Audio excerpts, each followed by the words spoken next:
வேலு என்னடா ஆச்சு? தாங்கி தாங்கி நடக்கிற? ஆமாண்ணே, கால் சுளுக்கு பிடிச்சிட்டு நினைக்கிறேன், ரொம்ப வலிக்குதுண்ணே. அப்படியா? சரி, கொஞ்ச நேரம் ரெஸ்ட் எடு, வேலையை அப்புறம் பார்த்துக்கலாம். சரிண்ணே.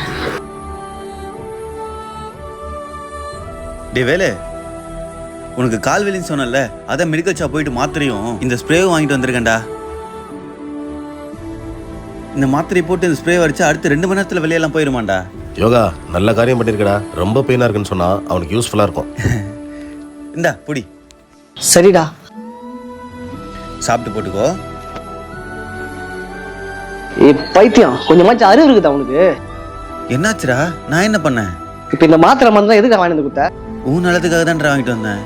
மயிறு, இதை சாக்கா வச்சு நாளைக்கு நான் லீவ் போடலான்னு பார்த்தா இவரு பெரிய அன்னை தெரசா எனக்கு நல்லது பண்றேன்னு மாத்திரை மருந்து வாங்கி கொடுக்குறாரு. புடி. நம்ம நல்லது பண்ணா கூட அது கடைசியில் கெட்டதா போய் முடியுது. என்னதான் இது வாழ்க்கையோ.